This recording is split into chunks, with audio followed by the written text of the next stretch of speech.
الرحمن الرحيم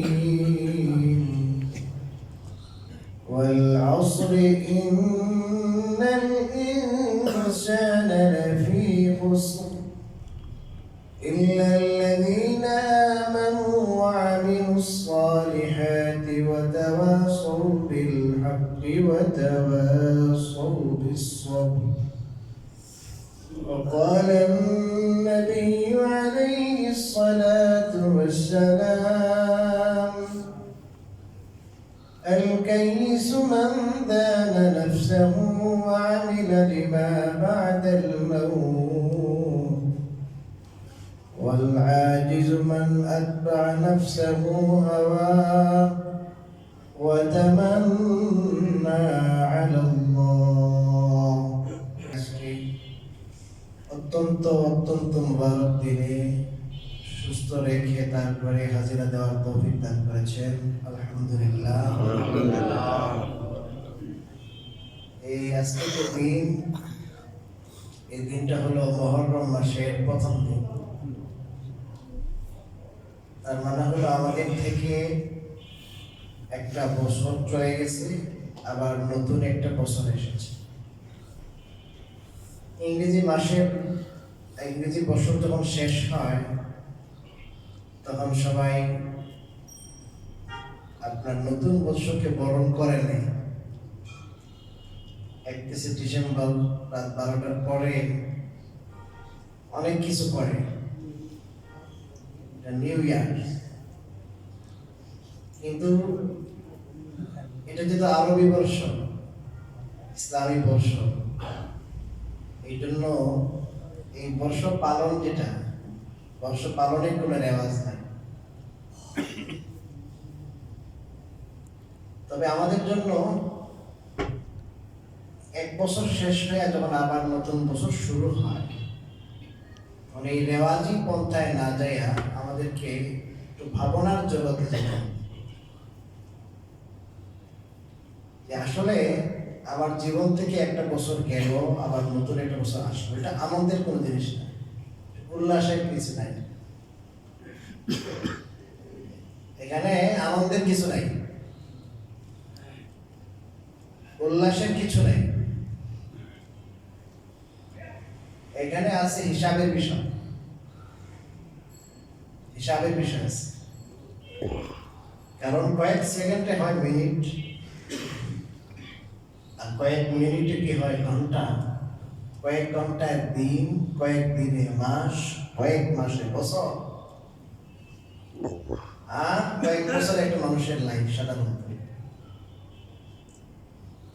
তার এক second life থেকে চলে যাওয়া মানে আমার লাইফের একটা অংশ চলে গেল। তো ওইটা আমরা অতটা বুঝি না। যখন একটা বছর যায়, যে আমার জীবন থেকে একটা বছর বিয়োগ হলো,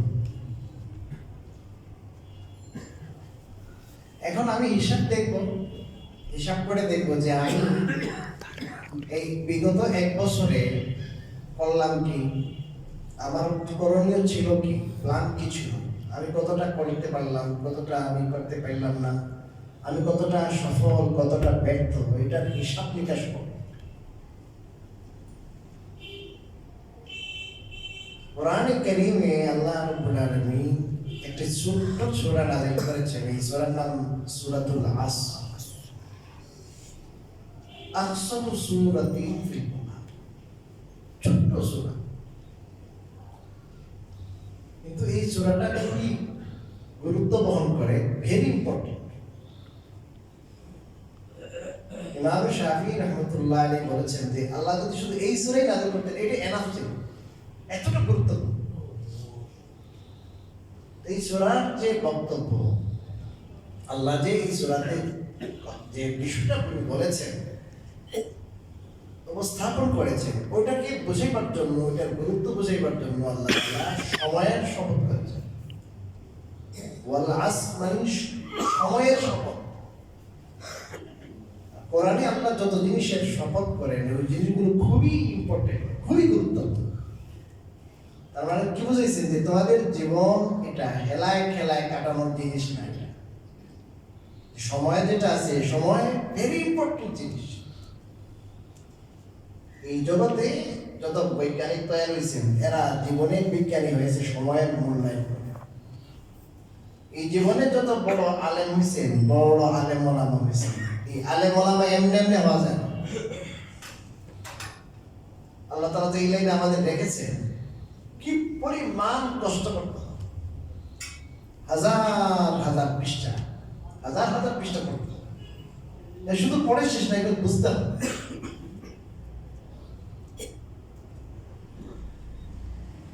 এই যে ফিকহের একটা কিতাব, ইসলামী আইনের একটা কিতাব পড়া হয় মাদ্রাসাতে, 4 খণ্ডের একটা কিতাব, মূলত ছিল 80 খণ্ড।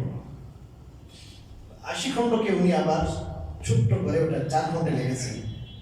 এটার নাম আল হেদায়া, হেদায়া কিতাব। ওটা অনেক ভাষায় অনুবাদ হয়েছে, ব্রিটিশরাও ওইটা গবেষণা করে, বড় গবেষণা করে, এটা ইংরেজি ভাষায় আছে। ওটা আমরা মাদ্রাসায় পড়াই। সাহেব হেদায়াত যে লেখক, উনি 13 বছর রোজা রেখেছেন এবং 13 বছর নির্ঘুম রাত কাটিয়েছেন। 13 বছর। এরপরে কি লিখেছেন? হেদায়া কিতাব লিখেছেন। এভাবে হাদিসের যারা বড় বড় লেখক আছেন, গবেষক আছেন, ওই সময় তো প্লেন ছিল না, লঞ্চ ছিল না, ওনারা 8, 10, 12, 15, 20 দেশ সফর করেছেন। পায়ে হেঁটে সফর করেছেন, ঘোড়ার পিঠে সফর করেছেন, অনেক কষ্ট করেছেন, সময় খুব কাজে লেগেছে। একজন মুহাদ্দিস আবু যুরআ রাজি রাহমাতুল্লাহ আলাইহি, তিনি বলেন, আমি হাদিসের জন্য, আল্লাহ রাসূলের হাদিসগুলো সংগ্রহ করার জন্য পৃথিবীর দিক দিগন্তে সফর করেছি। আমি হিসাব করেছি। উনি নিজে হিসাব করে বলেন, আমি আমার হিসাবে আমার খাতায় 8000 মাইল আমি লিখেছি। এরপরে আমার লেখা নাই। 8000 মাইল পায়ে হেঁটে ওনার জীবন। এই জীবনে যারা বড় হয়েছেন, যে লাইনে সবাই বড় হয়েছেন, সময়ের কি করে মূল্যায়ন, খেলায় রং তামসা করে, মোবাইল দেখে, ফেসবুক দেখে সময় চলে যাবে, আমার জীবন শেষ হবে, এটা আমার জীবন খতম হইতেছে, আমার জীবন শেষ হয়ে যাচ্ছে। এই জীবন, এই সময় আমি কিছু করতে পারবো। এই বিগত যে 1 বছর কাটাইলাম, 1 বছরে আমি ফেসবুকে কতটা সময় দেব?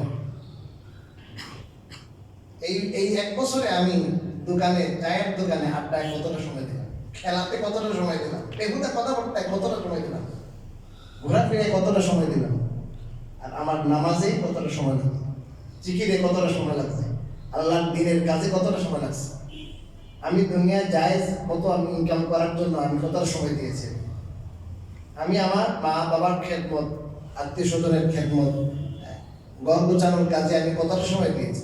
প্রত্যেকটা বিষয় যখন আমি হিসাব করব, তখন আমার সামনে আসবে যে আমি আমার জীবনে, বা বিশেষ করে ওই বছরে বড় একটা অংশ আমি নষ্ট করে দিয়েছি, ওনার কাজে ব্যয় করেছি। এই জন্য নিউ ইয়ার এটা হলো হিসাবের বছর, এটা হিসাবের জিনিস, হিসাব করব।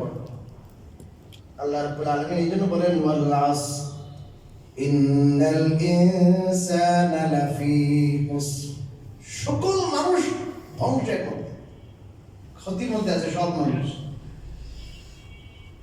যারা সময়ে ঠিক মতো কাটাইবে না, সৎ ব্যবহার করবে না, সবাই ধ্বংস, সব ধ্বংস। তবে যাদের মধ্যে 4টি গুণ থাকবে, ইল্লাল্লাযীনা আমানু ওয়া আমিলুস সালিহাত, যারা ঈমান এনেছেন, আর ঈমান আনাটা শুধু মুখের দাবি না, তারা কর্মে দেখাইছে, নেক আমল করেছে। আর ওয়াতাওয়াসাউ বিল হক, একে অপরকে হকের উপদেশ দিয়েছে, হকের দাওয়াত দিয়েছে। ওয়াতাওয়াসাউ বিস সাবরি, একে অপরকে তারা উপদেশ দিয়েছে সবরের, ধৈর্যের। এই 4টি কাজ যারা করে, এরা সময়ের মূল্যায়ন করে। আর এই 4 কাজ যারা করে না, এরা সময়ের অবমূল্যায়ন করে, অপাত্রে সময়কে ব্যবহার করে, এরা ধ্বংস, সবাই ধ্বংস। এই জন্য রাসূল কারীম সাল্লাল্লাহু তাআলা আলাইহি ওয়াসাল্লাম বলেছেন, কিয়ামতের দিন আল্লাহ যখন হিসাব দিবেন, 50,000 বছরের দিন, এক মাঠে সবাই থাকবে, সবাই উলঙ্গ থাকবে, কারো গায়ে কি থাকবে না, কাপড় থাকবে না, পৃথিবীতে কোনো ছায়া থাকবে না, ওই সময় কোনো ছায়া নাই, ওই হাসরের মাঠ ছায়া নাই, একমাত্র আরশের ছায়া পৌঁছায়। আল্লাহ রাব্বুল আলামিন ওই দিন সবার হিসাব নেবেন। ওখানে 5টি কথা আছে, কোন হাদিসে 4, কোন হাদিসে 5, একই। লা তাজালু কদমা বনি আদম ইয়াউমাল কিয়ামাতি হাত্তা ইউসআলা আন খামস। কিয়ামতের দিন বনি আদমের পা আপন জায়গা থেকে নড়বে না যতক্ষণ পর্যন্ত তাকে আল্লাহ 5টি বিষয়ে প্রশ্ন না করছে। কয়টা? 1 নম্বর প্রশ্নই আল্লাহ করবেন আন উমরিহি ফিমা আফনা। যে বান্দা, আমি তোমাকে একটা লাইফ দিয়েছিলাম, জীবন দিয়েছিলাম। জীবন কাকে বলে? সময়ের নামই তো জীবন। এই যে 1 বছর গেছে না, ওইটাই জীবন। বান্দা, তোমাকে আমি যে উমর দিয়েছিলাম, লাইফ দিয়েছিলাম, জীবন দিয়েছিলাম, কোন কাজে ব্যয় করেছো? এটা তো হাদিসে সব আসছে, এগুলা ব্যাখ্যা করলে অনেক কথা। এই জীবন শুধু না, জীবনের উপকরণও দিয়েছেন। আল্লাহ একদম মানুষকে বানাই দিয়েছেন, এমনি দিয়ে দিয়েছেন না, এই মানুষের সাথে মানুষের জীবন উপকরণ দিয়েছেন, হায়াতও দিয়েছেন, আর মানুষ যেন বেঁচে থাকে, বেঁচে থাকার সব উপকরণ দিয়েছেন। অক্সিজেন দিয়েছেন, বাতাস, অক্সিজেন, খাবারের জন্য পানি দিয়েছেন, পানি ছাড়া বাঁচবো না, খাবারের জন্য ভাত দিয়েছেন, তরকারি দিয়েছেন, যাহা যার দরকার সব অ্যারেঞ্জমেন্ট করে আল্লাহ দিলেন। আল্লাহ এবার জিজ্ঞেস করে যে সব অ্যারেঞ্জমেন্ট করে দিয়েছিলাম, আমি যে দিলাম অ্যারেঞ্জমেন্ট করে, বাতাস দিলাম, অক্সিজেন দিলাম, পানি দিলাম, খাবারটা সবই দিলাম, এই জীবন মহামূল্যবান জীবন ছিল, এই জীবন ছিল আমানত, কোন কাজে ব্যয় করেছেন কম। তারপরে বিশেষভাবে আল্লাহ তাআলা জীবনের একটা বিশেষ পাঠ সম্পর্কে জিজ্ঞেস করে বলবেন, ওয়ান শাবাবিহি ফিমা আবলা। বিশেষ করে তোমার যৌবন তুমি কোন কাজে ব্যয় করেছো? কোথায় তোমার যৌবন সময় পার করেছো? কোন আড্ডাখানায়? তোমার রাত কোথায়? তুমি রাত জেগেছো, কোন স্কিনে তোমার নজর ছিল? কোথায় কোথায় গিয়েছো? কে কে কাজ করেছো? যৌবনের খেলায় কি করেছো বলো? আল্লাহ তাআলা জিজ্ঞাসা করে বসে। এই প্রশ্নের উত্তর দেওয়ার আগে আপনি জাকাত দিয়ে দিবেন। এখন যৌবনের একটা উত্থান সমুদ্র, শরবাতুল মিনাল জুনুন, এটা পাগলামি, এটা একটা পাগলামির শোভা। আল্লাহ রাব্বুল আলামিন জিজ্ঞাসা করবেন। আল্লাহ হাদিসে এটাও আছে যে এই কঠিন দিনে, যেদিন কেউ কারো সহায়ক হবে না, 50,000 বছরের দিন, ওই দিন আল্লাহ যে 7 শ্রেণীর মানুষকে আল্লাহ তার আরশের ছায়ার নিচে, এই জন্য আপনারা এখন এসিতে বসে আছেন, বাইরে কাঠফাটা রোদ যদি থাকে আপনারা বুঝবেন না যে কি বাইরে কি হইতেছে। রাসূল করিম সাল্লাল্লাহু তাআলা আলাইহি ওয়াসাল্লাম বলেছেন যে মানুষ ওই দিন নিজের ঘামে সাঁতার কাটবে, কেউ তো নিজের ঘামে ডুবেও যাবে। এর 1000 ভাগের 1 ভাগ যদি দুনিয়ায় গরম হতো, এই দুনিয়ার মানুষ গরম সহ্য না করে সাথে সাথে কিন্তু মারা যেত। কিন্তু ওই সময় মানুষকে আল্লাহ রাব্বুল আলামিন ওই ক্ষমতা দিবেন, মানুষের জান ওরকম শক্তিশালী করবেন যে মানুষের প্রাণ বের হবে না, মানুষ মরবে না। মানুষ মরলে তার শাস্তি হলো না, মরা নাই আর। মরণ এই দুনিয়ার মরণই শেষ মরণ, আর মরণ নাই। এই তীব্র গরম, এই গরমের কারণে মানুষের ঘাম বাইরে হয়ে মানুষ নিজের ঘামে সাঁতার কাটে, এই পরিমাণ গরম। ওই সময় আল্লাহ তাআলা যারা যৌবনের হেফাজত করেছে, যৌবনের যে পাগলামি, সেই পাগলামির সময় সে পাগলা ঘোড়াকে আটকে রেখেছে।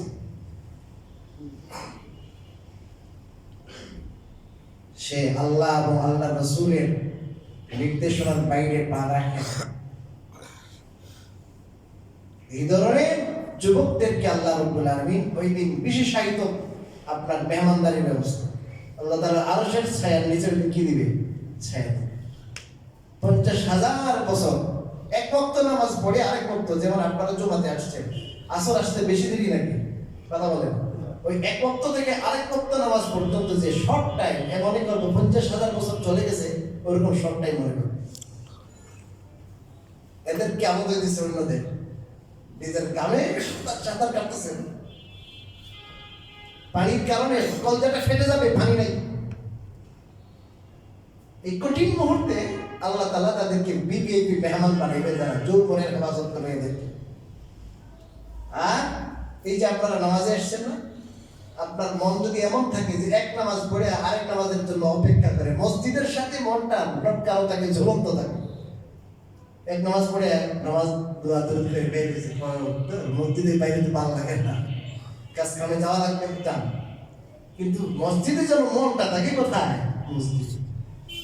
আবার আজান হইতে না হইতে পারে আইসা করতেছে, কারণ এই যে মনটা কোথায় আছে? মসজিদে। দোকানে না, দোকানে না, বাজারে না। কলবুহু মুআল্লাকুন বিল মাসাজিদ, তার কলব, অন্তরটা মসজিদের সাথে সম্পর্ক চলন্ত। আল্লাহ, ফজরের সময় দেখা যায় মসজিদের সাথে কাদের সম্পর্ক ফজরে দেখা যায়, বিশেষ করে বর্তমান সিজন যেটা চলছে, 4:40-45 নামাজ। তাহলে এখন নামাজ যারা এখন যারা কি করে ফজরে আসে, এরা আল্লাহর বিশেষ বান্দা। আর এখন যারা তাহাজ্জুদের নামাজ পড়ে, এরা আল্লাহর ভিভিআইপি পারসন। কালকে এক জায়গায় বয়ান ছিল, ওখানে বলেছে তাহাজ্জুদের নামাজ অনেকেই পড়ে, যখন সুবিধা হয় তখন পড়ে, কিন্তু যখন রাতটা ছোট হয়ে আসে তখন সবার ভাগ্যে জোটে না। আল্লাহর ভিভিআইপি পারসন যারা, ওদেরকে আল্লাহ বলে তুমি না উঠলে ভালো লাগবে, উঠো উঠো উঠো, এখানে আল্লাহ উঠে দেয়। আর ওদেরও ভালো লাগে না তো, আল্লাহর সামনে দাঁড়িয়ে কান্নাকাটি না করলে, দোয়া না করলে, নামাজ না পড়লে ওদেরও ভালো লাগে না। তো যাই হোক, বলেছিলাম রাসূল কারীম সাল্লাল্লাহু আলাইহি ওয়াসাল্লাম বলেছেন, 5টি প্রশ্নের উত্তর দেওয়ার আগে কেউ পা নাড়াইতে পারে। 2 নম্বর হলো যৌবন সম্পর্কে প্রশ্ন। 3 নম্বর ওয়ান মালিহি মিন আইনা ইকতাসাবাহু ওয়া ফীমা আনফাকাহু। যে হাদিসে আছে 4টি, এই হাদিসের অনুযায়ী 2টা মিলে একটা। যে হাদিসে আছে 5টি, এই হাদিসের অনুযায়ী 2টা। মাল সম্পর্কে প্রশ্ন, তুমি মাল কামাই করেছে কোথা থেকে, সোর্স কি? অর্থ ইনকাম করেছো, সোর্স কি? কোন পথে কামাই করেছো? দুর্নীতি করে, অবৈধ উপায়ে, এতিমের মাল, সুদি লাইনে, কোন লাইনে? অর্থ কি? সোর্স। এটা কত নম্বর? 3। আর 4 নম্বর হলো ওয়াফিমা আনফাকাহু, তোমার অর্থটা খরচ করেছো কোন খাতে? তার মানে হলো আয় ব্যয়ের হিসাব। বলেন কিসের হিসাব? আয় ব্যয় মিলে, 2টা মিলে যদি একটা বলেন 4টা প্রশ্ন, 2টা মিলে যদি 2টা বলেন আপনার 5টা প্রশ্ন। আয় ব্যয়ের হিসাব হবে। আপনি অ্যাকাউন্টিং এ বসলে যেমন আপনার সব হিসাব দেওয়া লাগে, আপনি বুঝে দেওয়া লাগবে। তো আপনার জীবনের যত টাকা আপনি ইনকাম করেছেন, যত টাকা ব্যয় করেছেন, সমস্ত টাকা আপনার কি দিতে হবে? হিসাব দিতে হবে। আর 5 নম্বর হলো কি পরিমাণ এলেম হাসিল করেছো, যে পরিমাণ তোমার দিনের এলেম আছে, জ্ঞান আছে, ওই পরিমাণ আমল করছো কি? শুধু জানলে হবে না, মানতে হবে। তবলিগে বলে না ভাই, জানার নাম কামিয়াবি না, মানার নাম কামিয়াবি। জানবো আর কি করবো বলেন? মান। ইবলিসের কিন্তু অনেক জানাচ্ছে না, কিন্তু মানে নাই। এই নতুন বছরে আমাদের করণীয় কি? নতুন বছরে আমাদের করণীয় হলো, হযরত ওমর রাদিয়াল্লাহু তাআলা বলেছে, হযরত ওমর কি বলছেন? হাসিবু কাবলা আন তুহাসাবু। তোমাদের হিসাব নেবেন আল্লাহ আখিরাতে, জিজ্ঞাসা করবেন, প্রশ্ন করবেন। এর আগেই তোমরা যদি বুদ্ধিমান হও, নিজেই নিজের হিসাব লইয়া নাও। নিজেকেই হিসাব। একটা দোকান দিতেন আপনি, এখন দোকানে মাল আসে, আবার মাল আপনি বিক্রি করেন, টাকা আসে যায়। এখন যদি আপনি বেহিসাব হন, দেখবেন আপনি 10 লাখ টাকা নিয়ে নামছেন, কিছুদিন পরে দেখা যায় নাই। আয় কত, ব্যয় কত, কিছু নাই। হিসাবই যে চিন্তা করে আমার এখানে কত টাকার মাল পেয়েছিলাম, এখন আমার ক্যাশে আসলো কত, পরিবারে দিলাম কত, এইসব কিন্তু কি করে বেড়া হিসাব করে। এখন আমি যে পরিমাণ লাভ রাখতেছি, এই লাভে পোশাক কিনা, এখানে দোকান ভাড়া কত, কারেন্ট বিল কত, কর্মচারী খরচ কত, আমার তো একটা এখানে কি আছে, আমি যে আমার সময় দিচ্ছি, আমারও তো একটা এখানে টাকা আছে, কত টাকা হবে। এই বেটা হিসাব যদি করে তাহলে ধরা খাবে না, আর যে হিসাব করে না বে হিসাবে ধরা খাবে। কি খাবে বলেন? ধরা খাও।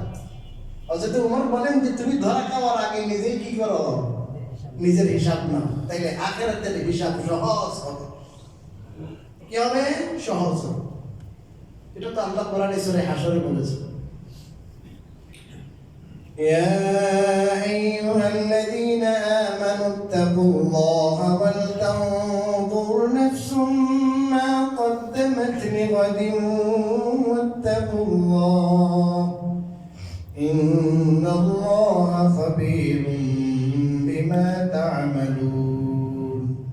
আল্লাহ ডাক দিয়ে বড় মায়া ডাক দিয়ে বলি, ইয়া আইয়ুহাল্লাযীনা আমানু, হে ঈমানদার, আল্লাহকে ভয় করো, আল্লাহরে ডরাও। আল্লাহকে ভয় করো, আল্লাহকে ডরাও। আর কয় ওয়াল তানজুর নাফসুম মা কদ্দামাত লিগাদিন, প্রত্যেক ব্যক্তি যেন ভেবে দেখে যে আগামী কালের জন্য সে কি পাঠাইছে, আগামী কালের জন্য কি পাঠাইছে। আগামী কালের অর্থ হলো কিয়ামত, মরণ, পরবর্তী জীবন। এটা আগামীকাল। প্রশ্ন আসতে পারে, হুজুর আমি তো আগামীকাল দেখতেছি না, আমার তো মনে হয় যে আমি বহুদিন বাঁচব। যে ছেলের বয়স 15 বছরে কি আগামীকাল মরবে? না, আমি তো চিন্তা করতেছি 80 বছর বাঁচব। আপনি 80 বছর না 100 বছর বাঁচতে হবে আগামীকাল।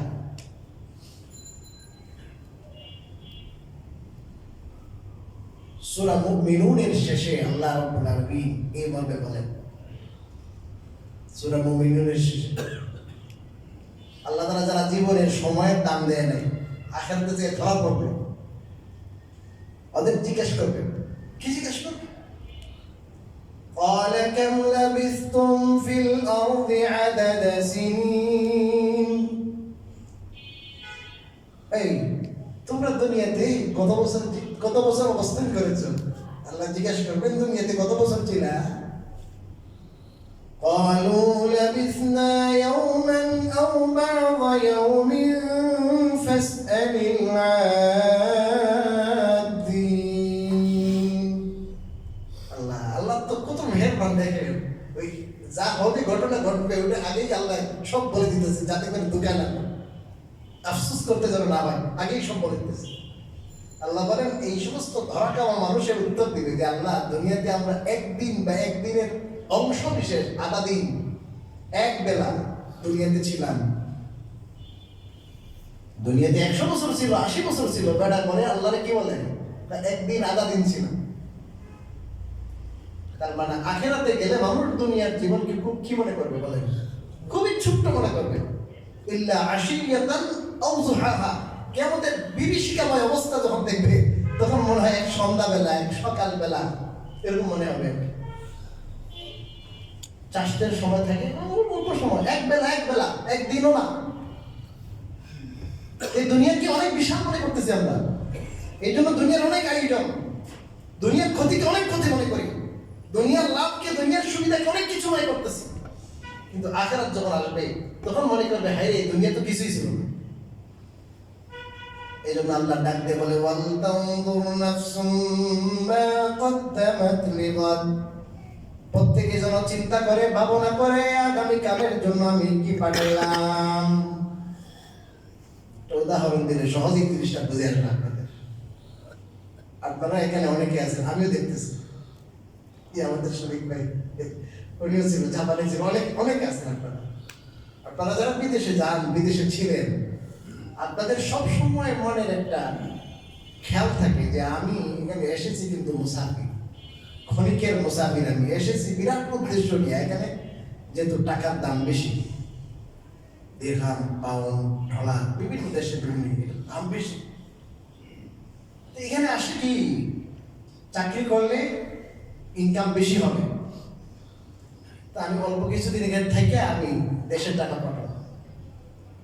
দেশে যদি টাকা পাঠাইতে পারি, আমার প্ল্যান আছে 1 লাখ টাকা যদি হয় বাড়ি করতে পারবো, জায়গা জমি করতে পারবো, মেয়ে ছেলেগুলোর বিয়ে টিয়ে দিয়ে স্টাবলিশ করতে পারবো, একটা প্ল্যান। ওখানে ঘুমানোর জন্য যায় না, ওখানে উন্নত জীবন যাপন করার জন্য যায় না, উন্নত জীবন যাপনের উপকরণ নিয়ে আসার জন্য যায়। কথা ঠিক না? উন্নত জীবনযাপনের উপকরণ নিয়ে আসার জন্য যায় বিদেশে। বিদেশে যায় না আরামের জন্য যায়, লেবার হিসাবে যায়, লেবার, চাকর হিসাবে না। চাকরি করবে, চাকরি, ওখানে আরামের জন্য যায় না। আমরা তো দেখেছি বিদেশে যারা যায় সারাদিন কাজকর্ম করে রাত্রে গেলাম, দাওয়াত দিতে গেলাম, সবাই দাওয়াত দিতে যায়, রান্না করতেছে সবাই, হ্যাঁ সারাদিন কাজ কাম করে। দেশে তো আপনার হয়তো আসে বিবি আছেন, মা বোন আছেন, আপনার পানি দিতেছেন, এটা দিতেছেন, আপনি আরাম করতেছেন, ঘরের কোনো কাজ করতে হয় না, খেদমত করে দিতেছে। তো ওখানে ওইটাও নেই। এখন কি বলবো আপনাদের, এখন তো নারী পুরুষের সমান অধিকার। হ্যাঁ, কি খেদমত করবে? এও অফিস করে, এও অফিস করে, সবাই অফিস, সবার সব ক্ষেত্রে সমান সুযোগ সুবিধা,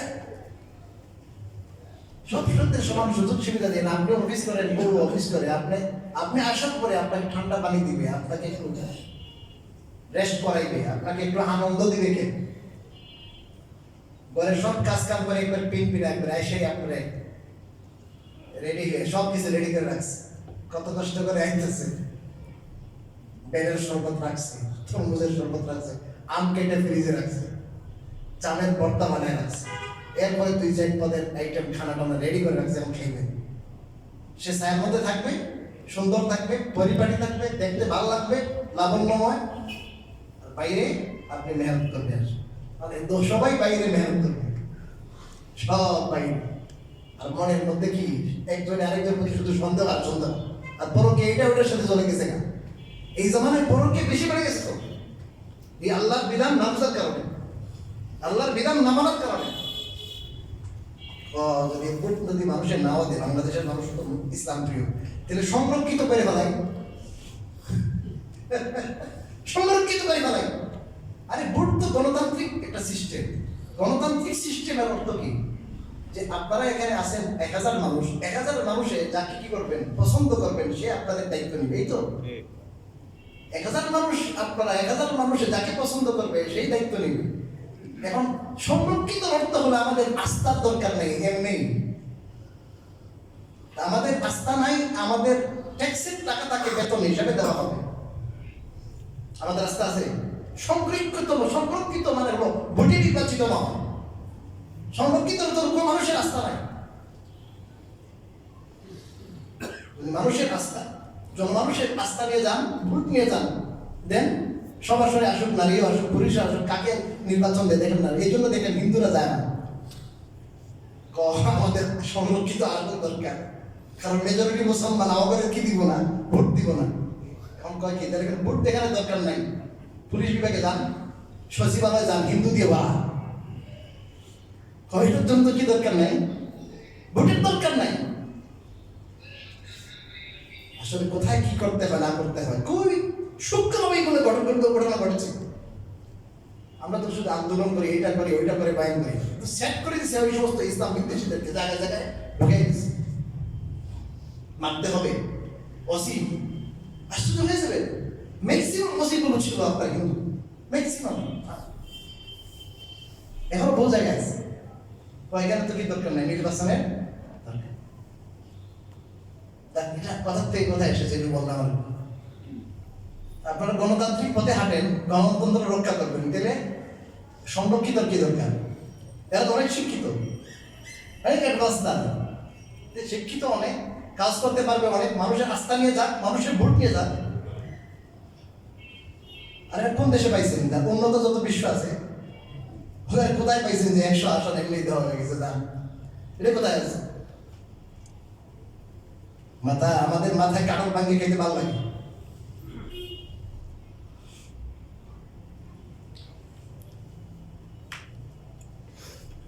এই সরকার আসছে, এই জন্য আমরা এই সরকারের বিরুদ্ধে কিছু বলতে পারবো না। আগের সরকারের বিরুদ্ধে বলতে হবে, এটা না, যেটা হক এটা বলতে হবে, যেটা সত্য এটা বলতে হবে, যেটা হক এটা বলবো, যেটা সত্য এটা বলতে হবে। ওই আগের পথে কেউ ফিরবেন না, এই চাঁদাবাজি, এটা দুর্নীতি, এটা ওইটা, ওই পথ বাদ। সবচেয়ে বড় জিনিস হলো মানুষ ইতিহাস থেকে কিনে না, শিক্ষা নেয় না, এটা হলো কথা। ইতিহাস থেকে শিক্ষা নেয় না, এই কোরআনে আল্লাহ এই কথা বলছেন তো আল্লাহ, যে এদের শক্তি সামর্থ্য দেখে মনে হচ্ছিল মা লাকুম আকসামতুম বিল্লাহ, তোমরা কসম করে বলেছো মা লাকুম মিন জাওয়াল আওয়ালাম তাকুনু আকসামতুম, এর শপথ করে বলছেন আমাদের কোনো পতন নাই। এদের শক্তি সামর্থ্য এত ছিল, এরা শপথ করছে না আমাদের কোনো পতন হইব না। হঠাৎ করে এসে গেছে পতন, আল্লাহ আযাব দিছে, আল্লাহ কল্পনাতীত করেন আছে এগুলো। তো এগুলো যদি কেউ স্টাডি করতো, এগুলো আমাদের ওলামাই কেরাম বলছেন, তাহলে এগুলো হইতো না, এই অবস্থা হইতো না। 12টা বাজতাম। ইতিহাস থেকে মানুষ শিক্ষা নেয়, আমাদের ইতিহাস থেকে শিক্ষা, অতীত থেকে কিনতে হবে, শিক্ষা নিতে হবে। আদল, ইনসাফ, ইনসাফের সাথে থাকতে হবে, ইনসাফ, জুলুম করবে। তো যাই হোক, বলেছিলাম হযরত ওমর রাদিয়াল্লাহু তাআলা আনহু এই কথা যে বলেছেন, এটা কোরআনের আয়াতে আছে, ওয়াল তানজুর নাফসুম মা কদ্দামাত লিগাদ, আগামী কালের জন্য প্রত্যেকে কি পাঠাইতেছে সে যেন ভেবে দেখে, মানে দুনিয়াতে থাকা অবস্থায় যেন কি করে দেখে, চিন্তা ভাবনা করে দেখে যে আমি আখিরাতের জন্য কি পাঠাইলাম। বললাম বিদেশে গেছিলাম, বিদেশে আরামের জন্য যাই নাই, যে আমার 1 বছর চলে গেল, আমি 1 বছরে কত টাকা দেশে কি করলাম, পাঠাইলাম। আমি আসছিলাম, আমার ঘরটা ছিল সোনের ঘর ছিল, ঘরটা কি ফাঁকা করতে পারলাম না। আমি কয়েক বিঘা জায়গা কেনার দরকার ছিল, ঢাকায় আরো 4-5 কাঠা জায়গার কথা আমার সেলোকে বলছিল, এই টাকাটা কি দিতে পারলাম না। ঋণ এত টাকা করে আসছি, ঋণ পরিশোধ করছি কিনা চিন্তা করবেন না, হিসাব করবেন না। ঠিক তদ্রূপভাবে আপনারা সবাই এখন বিদেশে আসছে আখিরাতের কামাই করার জন্য এসেছে। আল্লাহ বলেন যে তুমি বিদেশে আসছো আখিরাতের কামাইয়ের জন্য আসছো, তুমি ভাবনা করে দেখো তুমি আগামীকাল কিয়ামতের জন্য আখিরাতের জন্য কি পাঠাইছো। এই বছর আসছে, শুরু হয়েছে, এখন আমি ভাবনা করবো যে 1 বছরে আমি কতটুকু আখিরাতে পাঠাইছি, আযাবের উপকরণ কতটুকু পাঠাইছি, আর জান্নাতের উপকরণ কতটুকু পাঠাইছি। নেকামল, এক কথায় নেকামল কতটুকু করেছি আর বদামল কতটুকু করেছি, হিসাব করবো। হিসাব না করলে ওই বেহিসাব যে বিদেশে গেছে এর জন্য জুদাকে অপেক্ষা করবে। আমাদের 2-4 বিঘা জমি ছিল, সবাই বেচছ, ওখানে যে এখানে খাইছ কিছু নাই, সব শেষ, কিছু নিয়ে আসে না। এই জন্য আমরা মুসাফির, আখিরাতের জন্য এসেছি, আখিরাতের কামাই করার জন্য এসেছি।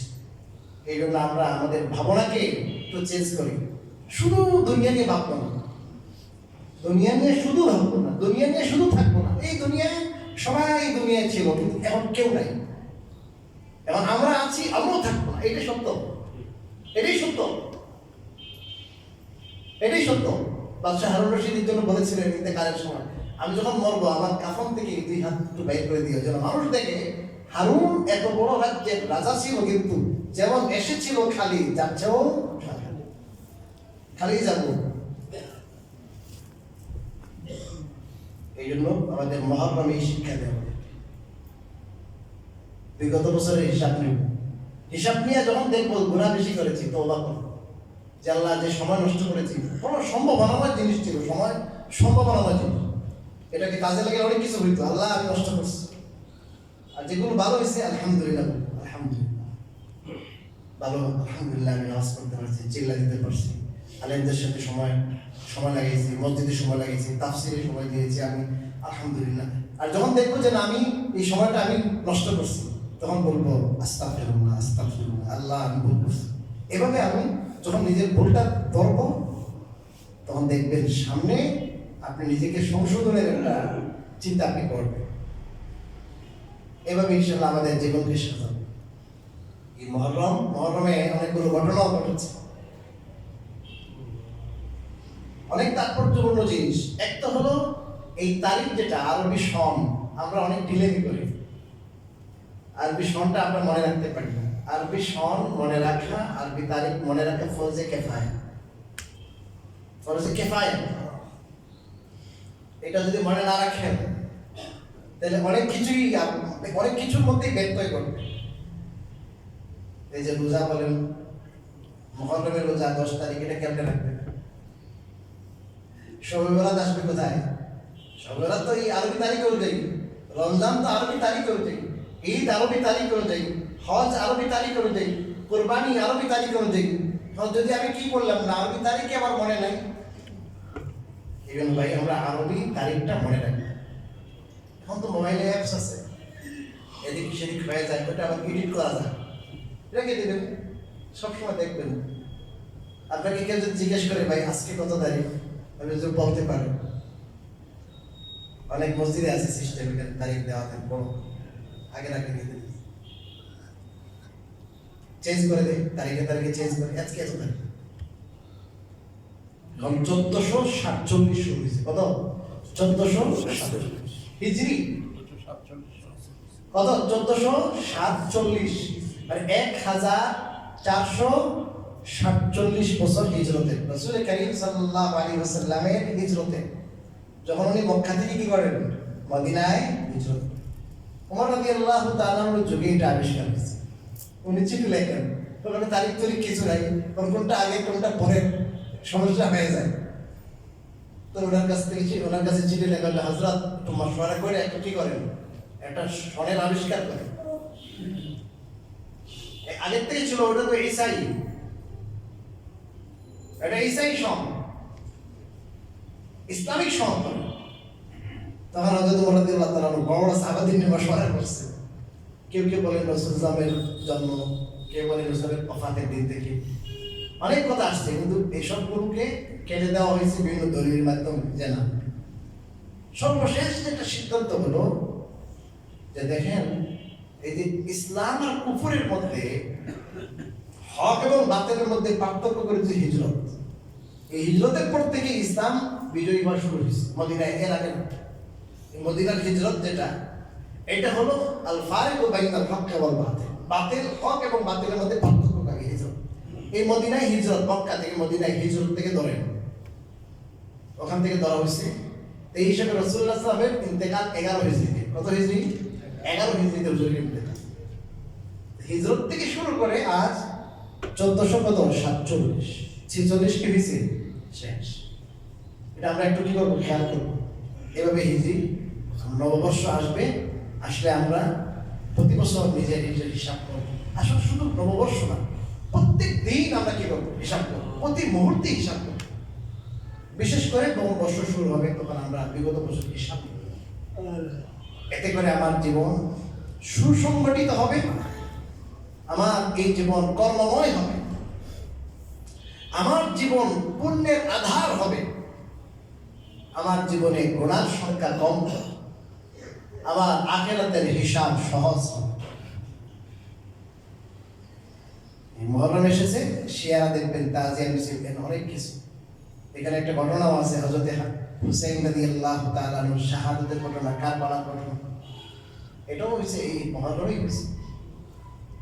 আবার হযরতে মুসা আলাইহিস সালাতু ওয়াস সালাম এবং তার অনুসারী যারা মুসলমান ছিলেন, বনু ইসরাইল, খুবই মজলুম ছিলেন।